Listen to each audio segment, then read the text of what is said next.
Pour nous rejoindre en studio. Studio à commercial cube.radio. Appelez ou textez. 187 Cube Radio. 1877-827-2346. On continue de parler d'animaux parce qu'il n'y a pas juste Francis Gosselin qui avait une nouvelle animalière aujourd'hui. Il y en a une pas mal moins drôle là, qui se déroule en ce moment dans les pages du journal. Oui, pas mal moins drôle, qui fait beaucoup réagir. Puis j'ai l'impression qu'on en parle année après année, mais c'est toujours la même chose. Après 2-3 semaines du 1er juillet, bien, on remarque que les refuges animaliers au Québec sont pleins, débordent encore une fois cette année. Puis c'est une nouvelle qui me touche particulièrement, parce que là, j'arrête pas d'en parler. Les collègues sont déjà tannés. Oui. Mais je viens d'adopter un petit bébé chat d'un refuge que je vais chercher samedi. Tout le monde ici est plus capable de m'en entendre parler. Mais bref, là, je lisais ça dans le journal ce matin.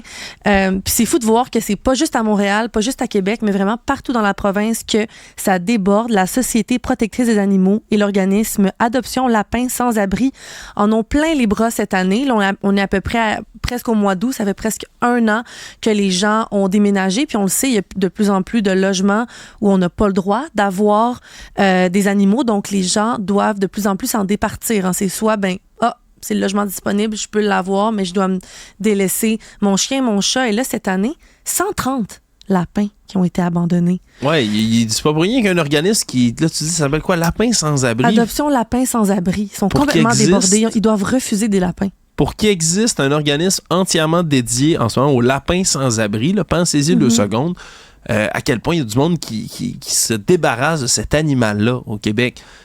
Puis des autres animaux, ça me fait capoter parce que c'est dans les nouvelles que je dis cyclique. Comme tu le dis, ça revient à chaque année. Chaque été, on fait à peu près le même constat. La SPCA crie partout que ça n'a pas de bon sens, puis avec raison. Mais ça m'écoeure de voir qu'on n'apprend pas.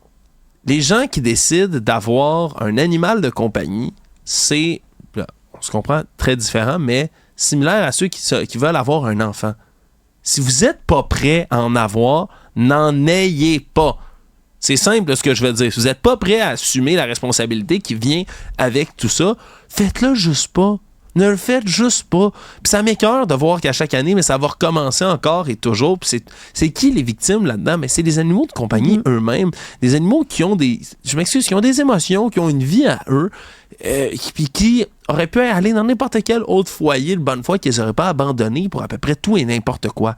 Là, dans la situation dans laquelle on se retrouve, ben, c'est des animaux comme ça qui vont dans les refuges, puis ils vont y passer s'il n'y a personne qui s'en vient s'en occuper. Des lapins. Mais vous êtes mieux d'aller le porter en refuge, évidemment, que de le laisser dehors. On se rappelle à la pandémie, quand il y avait des gens qui, tout simplement, libéraient leurs animaux à l'extérieur. Les lapins, ce serait la pire chose à faire parce que ça se reproduit assez rapidement. On peut devenir carrément infesté de lapins. Donc, on est mieux d'aller les porter en refuge. C'est à Gatineau qu'il y a eu une espèce de prolifération de lapins qu'il y a eu, je pense. Parce qu'il y avait eu trop de gens qui les avaient libérés à l'extérieur et s'étaient reproduits. Puis il est rendu une infestation dans un quartier résidentiel, l'infestation de lapins qui s'en vont manger les plantes d'à peu près tout le monde, leur laitue, leurs carottes dans le cours. Je comprends là, que ça semble rigolo comme ça, mais c'est pas super drôle quand ça arrive. Non, puis tu sais, penser aux chiens. Un chien, là, qui se ramasse dans un refuge, il a perdu ses maîtres, mais c'est d'une tristesse. Ces gens-là, ils ont-tu un cœur? Moi, pour vrai, là, je sais que ça devient... On dirait jamais, il y a des enfants abandonnés au Québec aussi, puis la DPJ, aussi, ça déborde, là, je veux dire, puis les orphelinats, ça existe aussi. Je comprends, là. Je veux pas dire que les animaux passent par-dessus tout. Mais ça vient quand même chercher une corde sensible. Je veux dire, prenez soin de votre animal. Mais justement, ce que les refuges disent, c'est qu'ils n'ont jamais vu autant de problèmes de comportement chez des animaux, des chiens, des chats. Là, est-ce que c'est à cause d'un mauvais traitement? Écoutez, ça le dit pas, mais on peut l'imaginer. Puis là, après, qu'est-ce que ça fait des animaux qui arrivent en refuge, qui ont des problèmes de comportement?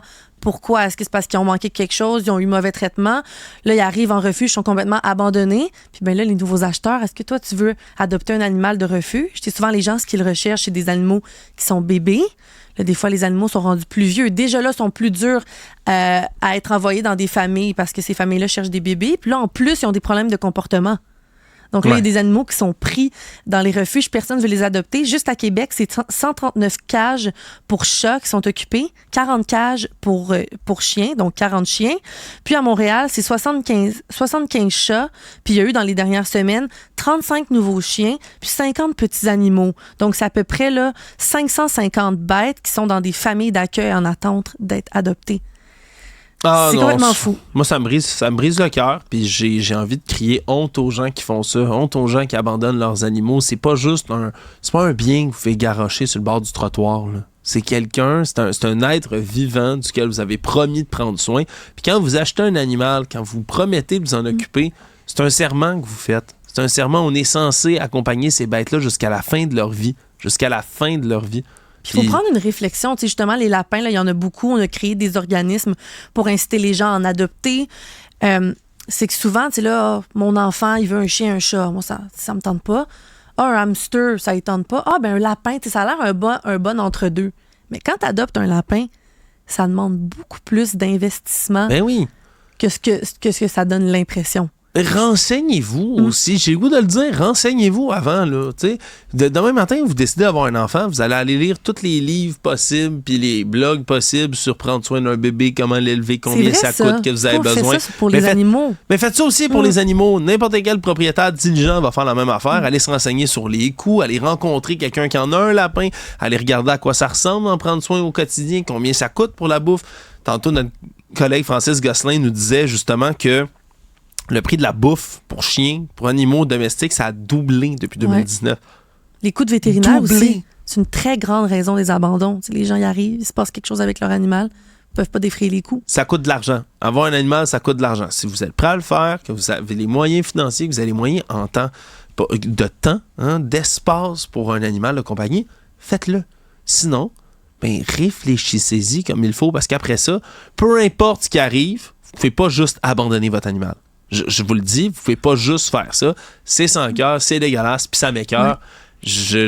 Écoute, je suis content qu'il y ait des gens comme toi qui vont adopter des animaux de refuge. Florence. Je termine là-dessus, mais si jamais vous voulez aider d'une quelconque façon, allez donner au refuge dans votre région. Puis c'est pas obligé d'être en dollars. Vous pouvez aller chercher des sacs de nourriture, des sacs de jouets, puis aller les donner. Puis eux, ils les distribuent aux bénévoles pour pouvoir nourrir gratuitement puis s'occuper des animaux. Donc ça peut être une belle façon si jamais vous voulez aider. C'est pas obligé d'être des dons en dollars, mais ça peut être en denrées quelconques pour les animaux. Pensez aux petits animaux abandonnés. Pensez à eux. Merci, Florence, de nous avoir rappelé tout ça. C'est ce qui va mettre un terme à cette émission, à cet épisode pour aujourd'hui. Beaucoup de choses dans l'actualité, puis ça risque de continuer à brasser pas mal tout au long de la semaine. Merci aussi à toute l'équipe qui est derrière l'émission et à vous qui êtes à l'écoute. On se retrouve dès le prochain.